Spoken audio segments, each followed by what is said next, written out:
어린아이처럼 하나님 나라를 받아들이는 그 믿음이 저와 여러분에게 필요할 줄로 믿습니다. 누가복음을 계속 저희들이 봐 나가잖아요. 그죠? 누가복음을 봐 나가면 누가라는 작가가 어찌 보면은 제자죠. 예수님의 제자가 사도는 아니었지만 제자라고 보시면 됩니다. 물론 예수님하고 같은 시대에 있었던 사람은 아니라고 봅니다. 그러니까 같이 따라다녔던 사람은 아니라고 보기도 하는데 모든 것을 다 모아서 이 누가복음이라고 하는 예수님의 일대기를 썼어요. 마태, 마가와 비슷하게 같은 공간과 같은 시간과 같은 관점으로 봤기 때문에 그거를 공관복음이라고 합니다. 그래서 마태복음과 마가복음과 누가복음은 같은 어떤 의미에서 이렇게 전달되어지는 것이 비슷한데 조금씩 어떤 그 신학자들은 신학적 관점이 다르다고 하기도 하고 또 강조하는 주제가 다르기도 하고 합니다. 이 누가복음을 봐 나갈 때 하나라도 그냥 의미 없이 갑자기 이걸 기록한 게 아니라 많은 사건들이 있었는데 그중에 누가가 쓰고 싶었던 또 꼭 전하고 싶었던 메시지를 쓰는 겁니다. 그중에 핵심이 하나님 나라라는 거죠. 그 하나님 나라를 두고 이제 우리는 믿음을 가져야 되는 겁니다. 그래서 오늘 서론에다가 성도는 예수님을 믿는 사람이다라고 적었습니다. 그러니까 예수님을 믿어서 성령의 역사까지 온 사람이 성도예요. 여러분, 성경에 보면 귀신도 예수를 믿고 하나님을 믿고 떤대요. 근데 그 믿음은 구원 얻는 믿음이 아니에요. 제가 몇 주 전에 미국의 남침례 교단이라 그러면 되게 아주 알아주는 보수예요. 거기에서 지금 거의 졸업을 앞두고 있는 이렇게 지금 신학 전도사 한 명하고 이렇게 제가 대화를 했어요. 그 친구를 제가 99년부터 가르쳤거든요. 그때 초등학생이었는데 벌써 지금은 이제 35이 되더라고요. 근데 이제 그런 친구인데 그 친구하고 이야기를 하면서 그 친구는 어느 정도 보수냐면 여성 목사 한 수 자체를 아예 신학적으로 틀렸다라고 볼 정도로 세요. 그러니까 그 정도로 확실하게 보수더라고요. 근데 이제 그 친구가 미국에 처음 가서 이렇게 뭘 느꼈냐 그러면 믿음 중에 구원 얻는 믿음이 있더래요. 그러니까 그 이야기를 하는 거예요. 아니 그러니까 믿음이면 믿음이지 구원 얻는 믿음은 뭐냐 이렇게 생각을 한 거예요. 그 생각을 해서 쭉 얘기를 들어보니까 무슨 말인지를 알겠다는 거죠. 다시 말하면 제가 말하는 것처럼 올바른 믿음을 강조하던 것처럼 거기서는 뭐냐면 그냥 믿는 게 있고 구원을 얻는 수준까지의 믿음이 있다라는 거예요. 그 믿음까지 가지 못한다면 진정한 구원과 하나님 나라를 얻을 수 없다라고 얘기를 한다는 거예요. 미국에서. 그 의미가 뭔지를 좀 알겠다는 거예요. 그래서 어떤 의미에서는 성령이 그 속에 내주하시고 역사하시는 사람이라면 올바른 믿음을 가진 거죠. 그래서 자, 첫 번째 예수님을 믿으면 어떤 일이 벌어지느냐? 예수님을 믿으면 첫 번째 구원을 받습니다. 할렐루야. 다시 말하면 하나님이 성령으로 우리 속에 역사하셨기 때문에 우리의 신분이 바뀌어지고 죄사함을 받아서 우리가 하나님의 자녀가 됩니다. 믿습니까? 그래서 자녀라면 자녀의 축복을 믿는 만큼 누립니다. 그래서 예수님 말씀하셨잖아요. 뭐대로 된다? 믿음대로 된다. 여러분 믿습니까? 여러분이 믿는 대로 되어질 줄 믿습니다. 그리고 하나님 나라라는 축복을 이 땅에서도 누리고 영원한 하나님 나라의 백성이 될 거라는 거예요. 여기까지가 되는 겁니다. 그죠? 여러분 하나님 나라 백성이라고 하는 게 되게 여러분 어려울 수 있는데요. 쉽게 생각해 볼게요. 여러분들은 한때 어릴 때 입시를 두고 달렸어요. 입시를 두고. 내가 좋은 대학만 들어가면 된다고 생각되고 열심히 초등학교 때부터 공부를 해요. 지금 여러분 강남에는 뭐가 생긴 줄 알죠? 그러니까 의대 보내는 초등반이 생겼대요. 야, 얼마나 애들을 죽이려고 초등학교 때부터 뭘 준비해요? 의대에 들어갈 준비를 시키는 거예요. 그러니까 목표가 뭐죠? 좋은 데 들어가는 거. 뭐합니까? 잠 덜 자야 돼. 더 많이 봐야 돼. 그러잖아요. 목표가 뭐냐? 대학 들어가는 거예요. 사실 대학 들어가도 별 그건 없는데 그것이 인생의 성공이냐? 열심히 달려가는 거예요. 그렇죠? 또 어떤 사람은 취업, 나는 좋은 데 취업하기 위해서 막 달려가요. 우리는 이미 한 번씩 경험을 해봤다고 보시면 돼요. 우리는 그런 썩어 없어질 것을, 잠시 좋고 말 것을 바라보고 달려가는 게 아니고 뭘 향해 달려간다고요? 하나님 나라라는 거예요. 여러분, 우리가 옛날에 배울 때 좀 어려운 일 갑자기 하는데, 여러분 그 농경사회가 되면서 1차 어떤 그 혁명이 났다 그러잖아요. 그죠? 그런데 여러분 그 책에 보면 어떤 그 유대인이 쓴 책이 뭐냐면 인간은 속았대요. 뭐라 속았냐면 농사를 지으면 내가 안전하게 먹을 것을 보장받을 수 있다. 내가 수렵으로 잡는 것보다는 내가 농사를 지으면 잘 모아가지고 넣을 수 있다라고 속았다는 거예요. 근데 그것도 맞는 게 농사를 짓는다고 다 잘 먹고 사는 건 아니잖아요. 그죠? 그러니까 오히려 더 편한 그냥 먹고 쉬다가 동물 있으면 잡고 또 쉬면 되는데 이제 뭐 해야 돼요? 학자같이 매일 열몇 명 될 때까지 일을 하는 뭐요? 속기 시작했다는 거지. 그 어찌 보면 세상에서 우리가 추구하고 좋다라고 생각되는 것은 다 속는 겁니다. 그런데 절대 속지 않는 하나님이 창세기 1장 2장과 같은 축복을 주시는 창세기 요한계시록 21장 22장의 그 하나님의 나라는 우리에게 완전하고 영원한 축복을 줄 겁니다. 믿습니까? 그걸 바라는 겁니다. 자, 그러면 두 번째. 그런데 이 예수님을 믿는다는 말이 올바르게 믿는다는 말이 된다는 겁니다. 내가 진짜 구원을 받고 하나님의 자녀가 되고 하나님의 축복을 누리고 진정한 구원의 완성이 일어나려 그러면 올바르게 믿어야 되는 겁니다. 그건 어떻게 믿어야 되는 겁니까? 예수님을 그리스도로 믿어야 돼요. 예수님이 하나님께서 약속하신 그 구원자라고 믿어야 되는 거예요. 또 예수님은 누구냐? 하나님이라는 거예요. 그리고 하나님의 아들이시라는 거예요. 그게 같은 의미입니다. 우리를 피로 값주고 사신 우리의 주, 나는 그분의 종. 요 세 가지 믿음이 돼요. 그래서 여러분 로마서 10장 9절 10절에 보면 이렇게 나와요. 너희가 예수를 모르시내라 주로 시인하고. 첫 번째 뭐랍니까? 주가 들어가죠. 믿음의 내용이죠. 두 번째 뭡니까? 하나님께서 예수님을 죽은 자 가운데서 살리신 것. 이것은 십자가와 부활이니까 그리스도라고 믿는 겁니다. 그러니까 한마디로 예수가 주고 예수가 그리스도고 예수가 하나님이라고. 그래서 이 사실을 믿는 게 제대로 된 믿음입니다. 나는 주님의 종인 거고 내 인생이 아니고 내가 믿는 순간 주님의 인생이 되는 겁니다. 자, 좀 다른 각도로 얘기해 볼게요. 여러분, 믿음, 소망, 사랑 얘기했죠. 우리는 뭘 믿습니까? 하나님을 믿습니다. 맞죠? 우리는 누굴 믿습니까? 예수님을 믿습니다. 그 말은 그분이 하신 일을 믿는 거죠. 그래서 그 하나님이 뭐라 했냐면 메시아를 보내겠다라고 말씀하셨어요. 그래서 그걸 믿는 겁니다. 그러면 뭐가 생기느냐? 소망이 생기는 거예요. 아, 구원자가 오시겠네, 구약. 우리는 뭐죠? 그 구원자가 재림주로 오시겠네. 소망이 생기는 겁니다. 오면 끝나네. 오면 끝나네. 그리고 뭐죠? 사랑. 구약은 율법을 지키면서 사랑했다면 신약은 뭡니까? 이제 드디어 내가 성령의 역사로 성령의 역사로 사람이 품어지는 일이 일어나는 겁니다. 요한 1서를 통해서 우리가 확인하고 있죠. 그죠?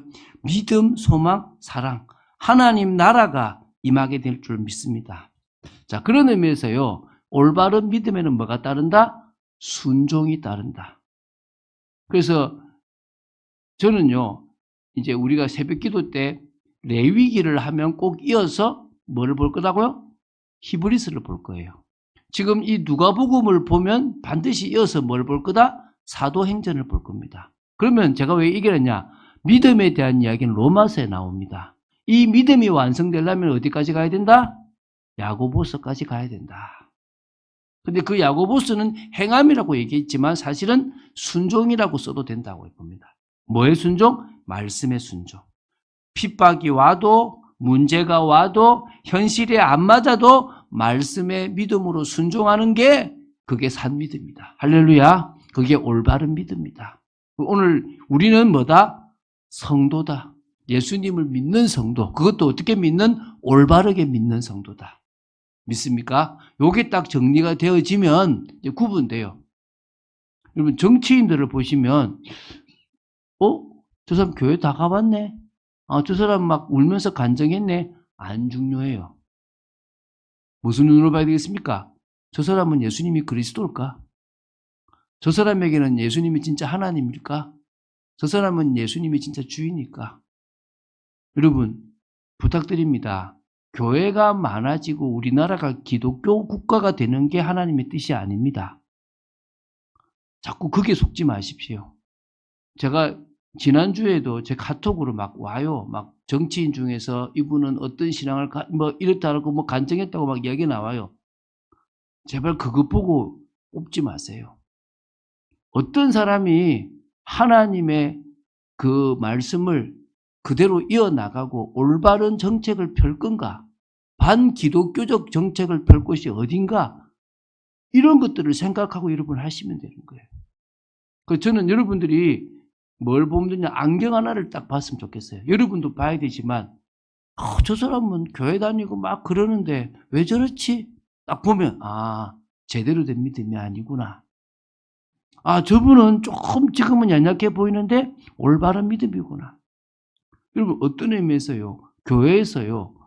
저분이 어느 사업 대표다. 그래서 좋은 자리에 앉고 교수님이다. 그래서 장로시켜주는 데가 아니라 올바른 믿음을 가졌는데 조금 부족해요. 그분이 더 높아져야 되겠죠. 할렐루야. 조금 가난해도, 조금 못 배워도 올바른 믿음 가진 사람이 교회에서 자리를 차지하고 또 힘을 펴고 그곳에서 하나님의 일을 해나가는 곳이 되어야 될 줄 믿습니다. 그런 의미에서 어린아이가 오는 것을 맞지 마라? 금하지 말라. 수준 낮아 보이고 아무 힘 못 펴 보이고 조금 하찮아 보이는 사람들이라도 올바른 믿음 가진 사람이 최고다. 할렐루야. 그래서 우리 교회만큼은 그렇게 하자고요. 어떤 교회가 되자? 저 사람이 제대로 믿고 있구나. 목사님 속일 수 있잖아요. 그럼 그거는 답 없어요. 여러분, 제가요 부목사로 딱 있어 보니까 알겠더라고요. 어떤 선교사가 와서 담임 목사님한테 정말 잘 보여요. 그런데 우리끼리 있을 때는요, 뭐가 드러나요? 본색이 드러나. 내가 나도 담임 목사가 되면 누구나 누구한테 보이겠다? 나한테 잘 보이겠다. 근데 막상 아닐 경우도 있겠다. 그래서 그걸 어찌 보면 담임 목사가 구분하는 게 아니라 진짜 밑에 실무자들이 구분할 수 있는 체계를 만들고 그것을 결제하는 일을 담임 목사가 해야 되겠구나, 이런 생각들을 좀 하게 됐습니다. 그런 의미에서 여러분들은 올바른 믿음을 가지고 그 눈으로 저분은 올바르다 아니다를 정죄하지 마시고 그래서 기도해주고 이해해주고 도와주는 여러분 되시기 바랍니다.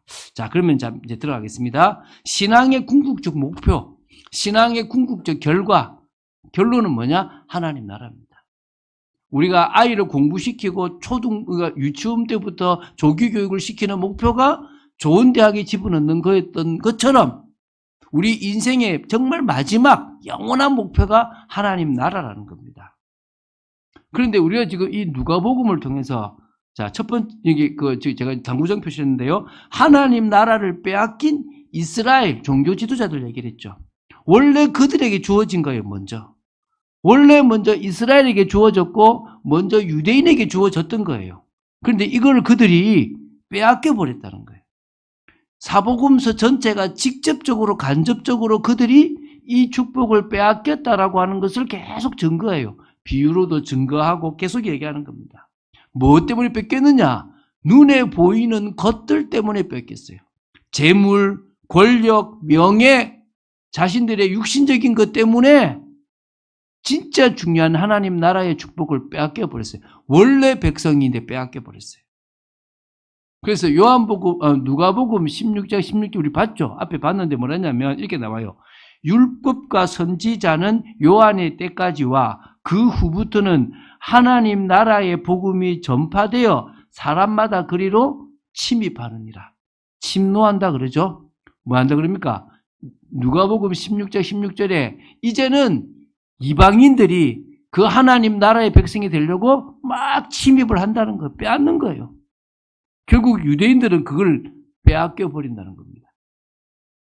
안타깝죠. 우리는 할렐루야죠.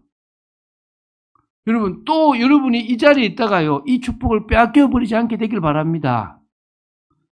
우리가 앞으로 볼 건데요, 누가복음 20장 8절부터 19절에는 뭐가 나오냐 그러면 악한 포도 농부 비유가 나와요. 얼마나 악하냐면 주인이 종을 보내면요, 때려서 보내요. 소작료를 내야 되잖아요.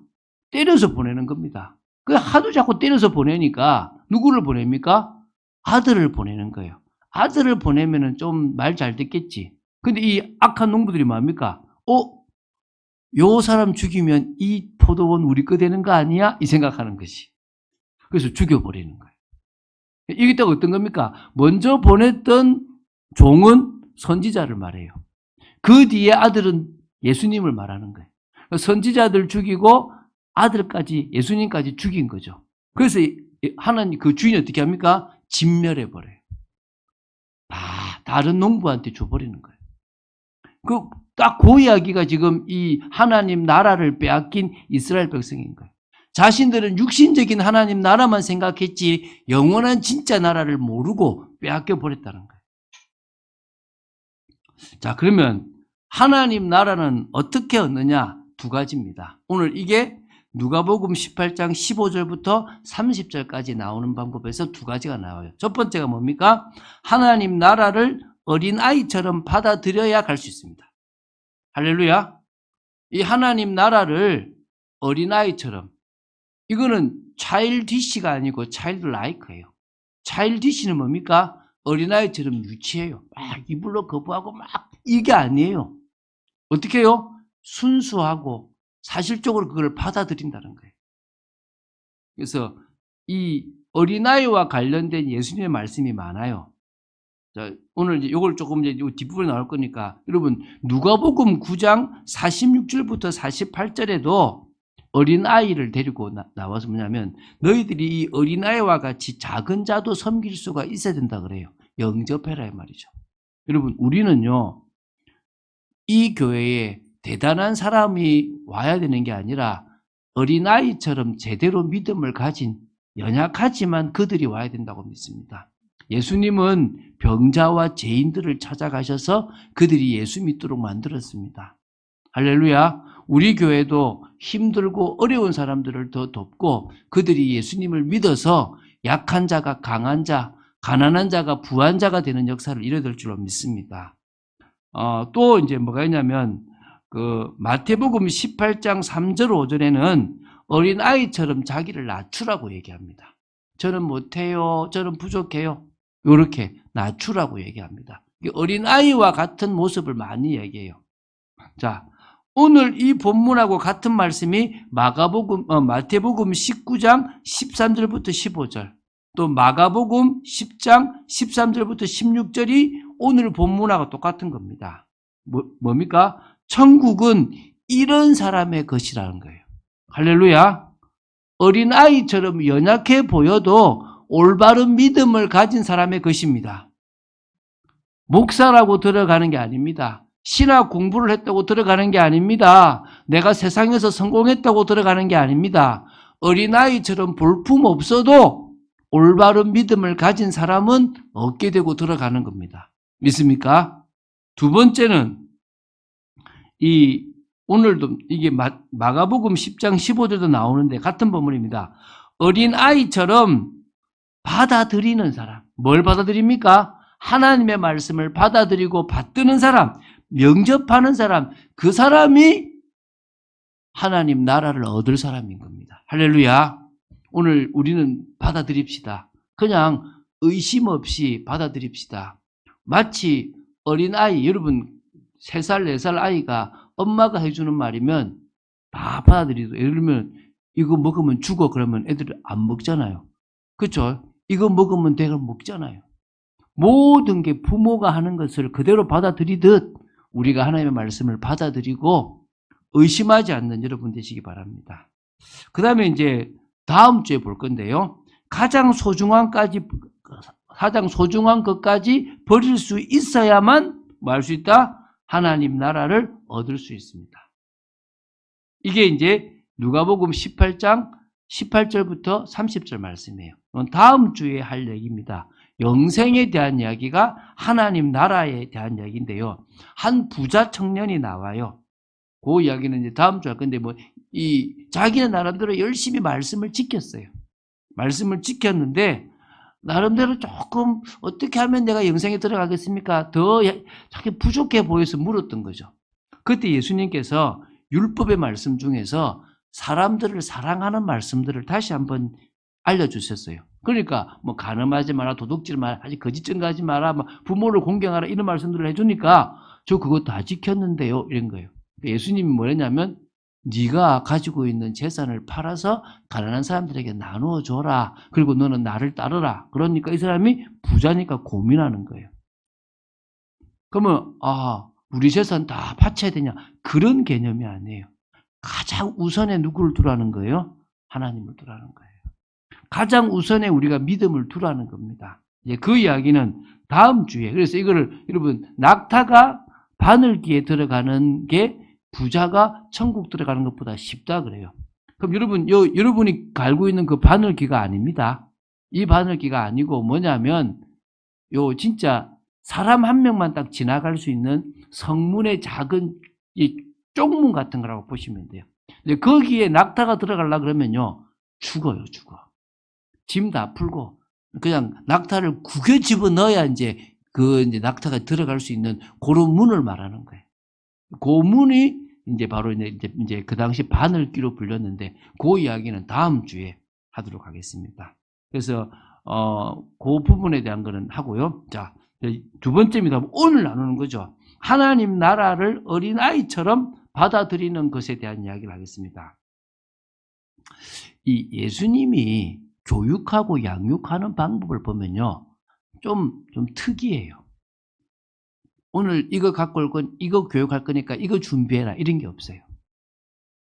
희한하게 그 당시에 바리새인들이나 그 당시에 제자들의 모든 행동 모습을 가지고 교육을 시키세요. 그런데 그 교육이 다 일관성이 있게끔 순차적으로 되어졌다는 거예요. 오늘은 어떤 일이 벌어졌냐? 아이를 가진 부모가 아이를 데리고 온 거예요. 그 당시에 랍비가 아이를 축복해주고 만져주면 이 아이는 복 받는다고 생각해서 그렇게 해달라고 찾아오는 거예요. 그런데 지금 막 바쁘잖아요. 이제 막 예루살렘 갈 준비를 하고 있는데 자꾸 오니까 진짜 우리말로 애들은 가 이렇게 이제 그거 한 거죠. 그때 예수님이 나에게 오는 것을 용납하고 금하지 말라라고 하시면서 하신 거예요. 그러니까 한마디로 전혀 다른 이야기 상황인데 그 이야기를 끄집어서 뭐까지 갑니까? 하나님 나라 이야기를 설명하는 거예요. 되게 예수님이 참 지혜롭게 이걸 풀어가신 거예요.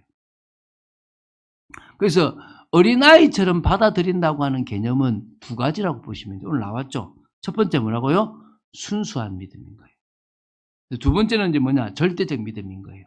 그 이야기는 좀 이따 하고 좀 순수한 믿음이라는 게 뭐냐면 여러분 순진과 순수가 다르잖아요. 제가 이렇게 보니까 이름 중에서 순자가 들어간 사람은 순진하든 순수하든 둘 중에 하나가 있는 경우들이 많아요. 순수하다는 것은요, 해맑아. 참 세상에 때묻지 않았어. 그러다 보니까 뭐 하느냐? 그냥 누가 하면 그냥 맞는가 막 따라가요. 이렇게 순순하게. 그 순수한 거지. 또 순진한 거는 이 사람이 뭐 하는지 알아. 그런데 아는데도 그냥 맞춰줘. 순진하게 그냥. 순수한 것과 순진함은 좀 다르다고 저는 생각하거든요.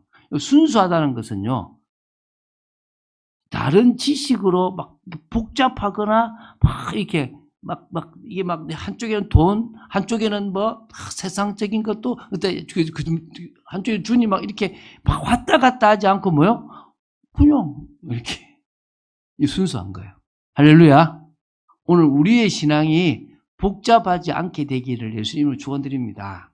그래서 저는 이 순수하다라고 하는 것은 겸손함과 순전함이 또 이렇게 오히려 진짜 말 그대로 아주 단순하다는 그런 딱 정말 올바르게 믿을 것을 믿는 그 마음이 있다고 믿습니다. 그래서 16절에 하나님의 나라가 이런 자, 이런 어린아이처럼 그대로 받아들이는 자의 것이라는 겁니다.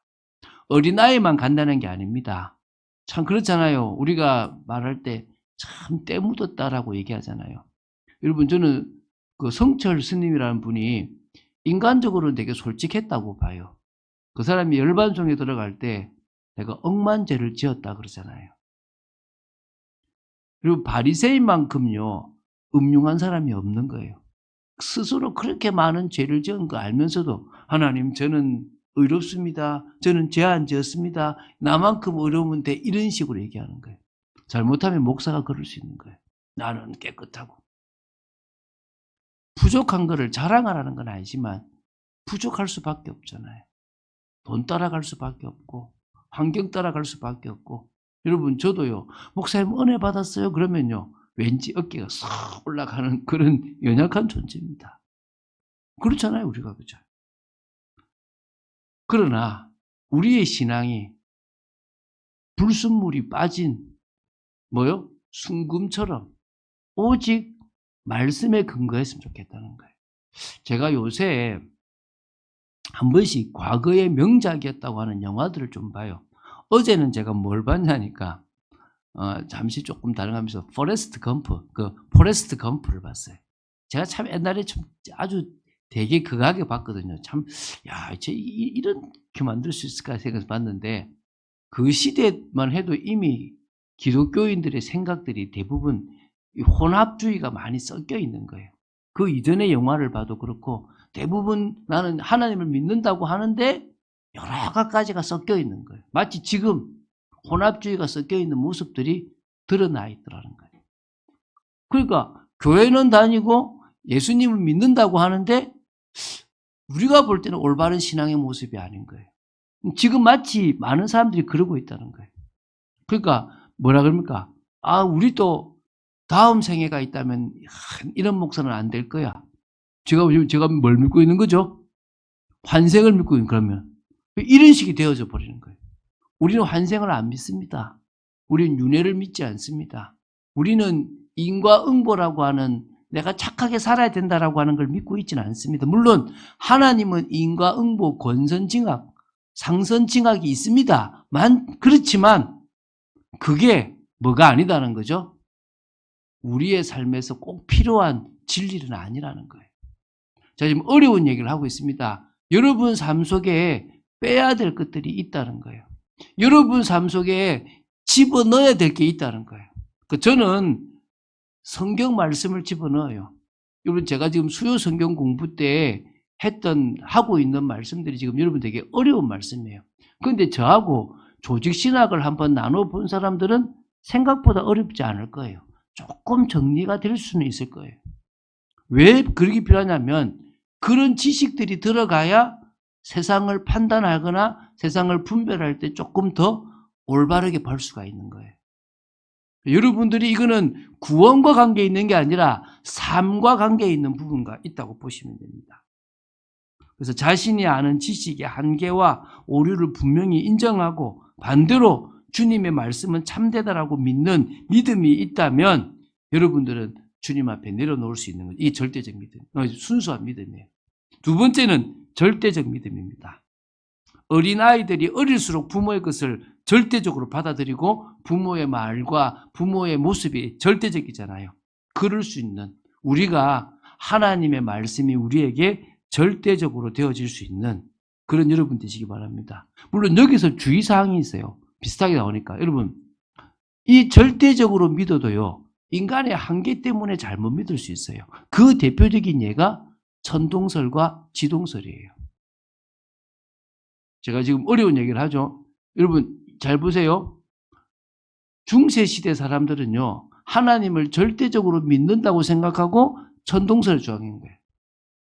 그런데 지동설을 주장하는 사람 중에서도 하나님을 절대적으로 믿는 사람이 있다는 거예요. 어떤 차이냐? 인간이 가지고 있는 지식의 한계, 왜곡의 한계가 만들어낸 결과인 거예요. 다시 말하면 우리 식으로 이럴 거야라고 생각하는 그 경험의 한계, 지식의 한계가 결국 하나님을 제한해버리는, 오류를 만들어버리는 일이 생기는 거예요. 그런 절대적 믿음을 말하는 게 아닙니다. 저는 누가 물론 이렇게 얘기해요. 제가 저번에도 얘기했지만은, 여러분, 복제인간이 된다고 칩시다. 저는 아직 잘 모르겠는데, 복제인간이 되면 그 복제인간은 영혼이 있겠습니까? 없겠습니까? 자꾸 막 그 질문 던지잖아요. 그러면 대부분의 사람들이 없겠죠, 그래요. 그럼 저는 그렇게 얘기를 합니다. 천동설처럼 오류를 범하지 말자. 나도 없다고 믿지만 모르는 거다. 우리가 하나님의 그 과학 세계를 모르기 때문에 단지 복제인간이 아직 안 만들어진 상황에 복제인간의 이야기를 너무 많이 할 필요도 없고, 그것에 대해서 생각하지 말고 복제인간이 성공해서 하고 나면 그때 생각해도 될 문제고, 그때 좀 더 볼 필요가 있다, 라는 걸 생각하는 거예요. 우리가 너무 이럴 거야 라고 하는 단정을 지어져 버리면 우리의 무식과 우리의 아둔함이 탄로날 수도 있다는 겁니다. 자, 여기까지 하겠습니다. 그래서 오늘 핵심은 쉽죠? 하나님 나라 이야기를 하는데 두 가지입니다. 어린아이처럼 믿으라는 것과, 그리고 뭐죠? 다음 주에 할 벌이라고 하는 겁니다. 그럼 어린아이라고 믿는 것은 순수한 믿음과 절대적 믿음을 얘기하는 겁니다. 목사님, 지금 나는 이번 주간에 내가 살아갈 메시지가 필요한데요. 예, 그것은요, 이 속에 따라가면요, 하나님이 해결합니다. 오늘 우리 집사님이 그러는 거예요. 자기 교회, 자기 그 회사, 세무사하고 얘기하는데, 저는 그냥 어떤 일이 있든지 쉽게 하나님께 맡기고 감사했지만은, 그러면은 마음이 편하니까, 마음 편하다니까 그 사람이 하는 말이, 그럼 발전성이 없다는 거야. 사람이 발전하려고 그러면 고민을 해야 발전한다는 거지. 그러니까 이제 우리 집사님이 아무 말을 못 했대. 집사님, 그때는 이런 말을 하셔야죠. 우리는 주님이 우리를 발전시키기 때문에 우리만큼 발전할 사람은 없다. 왜죠? 우리 인도만 받아가면 돼. 우리는 하나님 말씀을 배워나가기만 하면 가장 올바른 지식을 가장 삶 속에 되어진다. 그래서 마침 이제 그때 이제 그 차를 타고 가니까, 자, 이 지금 지하 터널로 들어가는 것하고 이 길로 지금 옆으로 가는 길하고, 우리가 볼 때 지금 지하 터널이 더 막히는 것처럼 보일 수도 있다. 그런데 주님이 가라 그러면은 그 길이 더 빠르다. 오른쪽으로 가는 길이 더 지금은 당장 넓을 수 있는데 가다 보면 막힐 수도 있다. 그걸 우리는 아나 모른다? 모른다. 그런데 말씀을 따라가면 뭐가 된다고요? 그분이 가장 맞게끔 그 상황을 만들어 가신다. 믿습니까? 그런 의미에서 우리는요, 말씀을 따라가고 말씀을 배워가고 인생에서 성령의 인도를 받으시면 되는 겁니다. 자, 그러면 우리가 이제 세 번째죠. 순수하고 절대적인 믿음이 우리에게 붙잡아져야 되겠죠. 이게 지금 세 번째입니다. 오늘 여러분에게 순수하고 절대적 믿음이 생기게 되기 바랍니다. 부탁드립니다. 첫 번째입니다. 하나님을 알아가세요. 하나님을 알아갈수록 믿음이 생깁니다. 어떤 믿음요? 정확한 믿음. 제가 지금 지난주부터 계속 그런 얘기를 하고 있습니다. 우리 집사님, 우리 권사님한테, 오래된 분들한테 얘기합니다. 열심히 신앙생활 하는 게 중요한 게 아니에요. 하나님을 알아가야 됩니다. 그냥 내가 열심히 봉사한다고 하나님이 기뻐하는 게 아니에요. 내가 기도 열심히 하고 예배 참석 잘한다고 해서 되는 게 아니에요. 설교를 막 들어서 내게 필요한 게 뭔가 듣는 게 중요한 게 아니에요. 뭐 해야 된다고요? 하나님을 알아가야 돼요. 오늘 여러분 이 누가복음 18장의 이 말씀 속에서 하나님이 어떤 분인지 이해되십니까? 저는 신실하신 하나님도 보여요. 또 하나님은 전능하신 하나님도 보이는 거예요. 여러분, 이 성경 말씀을 통해서 하나님이 어떤 분인가를 알아가세요. 여러분, 연애가 그런 거잖아요. 제가 저희 아내하고 연애를 할 때 제가 아내를 알아가고 아내가 저를 알아가는, 그게 진정한 연애예요. 그런데 그게 아니라 내가 막 내 식으로 잘해주고 자기 방식을 고집하면 그거는 뭐가 됩니까? 깨지는 거예요. 갈등만 있죠. 연애의 핵심은 뭐죠? 서로를 잘 알아갈수록 서로에게 맞출 수 있는 겁니다. 동일하게 신앙생활은 뭐냐? 그분을 알아가야 그분께 맞추는 거예요. 그런데 그분은 나를 100% 알아요. 그분은 이미 우리에게 맞춰서 눈높이로 낮춰주셨어요. 이제 할 거는 우리가 그분께 뭐요? 맞추는 거예요. 그분이 우리 눈높이로 낮아진 게 언약이에요. 그분이 언약으로 우리하고 맞춰주신 거예요. 요까지만 너희들이 지키면 내가 너의 모든 걸 받아줄게. 인정해 줄게라고 한 거예요. 그분은 낮아지신 거예요. 뭘로? 언약으로 우리 수준에 맞춰주신 거예요. 예를 들면 아이한테 야, 너 요거 사탕 하나 줄게. 아니면 오늘 네가 이거 하면 내가 네 줄게. 수준에 맞춰주잖아요. 그 아이 수준에. 하나님의 언약으로 맞춰주셨어요. 이제 우리는 그분을 알아가고 그분께 맞춰가는 거예요. 그게 뭐다? 신앙생활인 거예요. 그런 의미에서 여러분이 하나님을 아는 시간을 계속 가지세요. 삶 속에서도 알아가시고 일하면서도 알아가시고 성경을 읽으면서도 알아가시고 예배를 드리면서도 알아가시고 설교를 들으면서도 알아가시기 바랍니다. 두 번째는요. 이제 순수하고 절대적 믿음의 내용인 겁니다. 그럼 어떤 믿음의 내용이 순수한 믿음이냐? 첫 번째, 삼위 하나님께서 하나님의 나라를 이루어 가시려고 한다. 할렐루야. 그 중심에 내가 있다. 그 중심에 인간이 있다. 이게 믿음이에요. 제가 우리 금요기도회 때 했죠. 이 금요기도회 때 모르면 금요기 보십시오. 하나님의 나라, 절대적인 믿음은 뭐냐? 삼위 하나님은 하나님의 나라를 만들어 가신다. 그게 믿음이에요. 두 번째는요. 예수 그리스도는 범죄한 우리를 구원하시는 하나님 나라의 자격을 맞추시는 복음이다. 할렐루야. 그게 그러니까 하나님 나라 다음 복음 관점을 봐야 돼요. 세 번째 뭡니까? 언약이죠. 하나님이 우리와 같이 수준을 낮춰주셔서 맞춰주신 게 뭐다? 언약이다. 그 언약만 따라가면 하나님의 나라가 완성될 수 있다. 믿습니까? 그래서 하나님 나라, 복음, 언약이라고 하는 이 세 가지 관점으로 우리가 절대적이고 순수한 믿음을 가지면 되겠습니다. 그리고 이제 다음 주에 우리가 절대적으로 버릴 것에 대한 이야기들을 합니다. 자, 결론 맺겠습니다. 많이 지났는데요. 베드로전서 1장 9절입니다. 제가 읽어볼게요. 믿음의 결국은 곧 영혼의 구원을 받음이라 이렇게 나와요. 믿음의 결국은 곧 그러니까 영혼의 구원. 근데 이 영혼이라는 단어가요. 푸뉴마라는 단어가 있고 푸시케라는 단어가 있어요. 푸뉴마는 사실 영이에요. 하나님의 영이 거하는 나의 영을 푸뉴마라 그래요. 근데 푸시케라는 단어는 뭐냐면 자아를 말해요. 뭐 정체성이 있고 또 뭡니까? 또 의식이 있고 어떤 일개 있는 감정이 있는 자아를 뭐라 그런다고요? 푸시케라고 그러는 거예요. 그럼 여기는 뭐가 들어가겠습니까? 푸뉴마가 들어갔겠습니까? 푸시케가 들어갔겠습니까? 푸시케예요. 그건 무슨 말입니까? 우리가 신앙생활을 하는 것은 우리의 자아가, 우리의 푸시케가, 우리의 우리 혼이 진정으로 구원을 받는 거다. 여러분, 타락은 뭐가 일어난 겁니까? 푸시케가 일어난 거예요. 여러분, 지금도 내가 틀린 선택을 하는 게 뭐란 말입니까? 푸시케라는 거예요. 내가 거짓 자아가 된 것도 뭐다? 푸시케라는 거예요. 내가 참 자아가 되는 것은 뭐다 말입니까? 푸시케가 바로 되는 거예요. 그래서 결국 우리는 이 앞으로 이 이야기를 좀 할 거예요. 내가 책도 소개시켜 줄 건데, 푸시케, 혼에 대한 개념을 너무 집중할 필요는 없지만 알아야 돼요. 그 개념을 알면 결국 내가 범죄하고 자꾸 속는 게 뭐란 말입니까? 푸시케라고. 이 자아라는 거예요, 자아. 우리가 신앙생활에서 이 푸시케라는 부분을 어떻게 주님 앞에 더 바꿔 나갈 것인가 중요하다. 그 축복을 누려서 새 사람의 축복을 누리는 여러분 되시기를 주 예수 그리스도 이름 축원드립니다.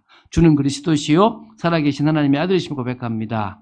긴 말씀을 나누었습니다. 저희들에게 지혜를 주시고 명철을 주시고 이 말씀 속에서 더더욱 하나님의 나라를 소망하고 나아가도록 지켜주시옵소서. 주 예수 그리스도 이름으로 기도드립니다. 아멘.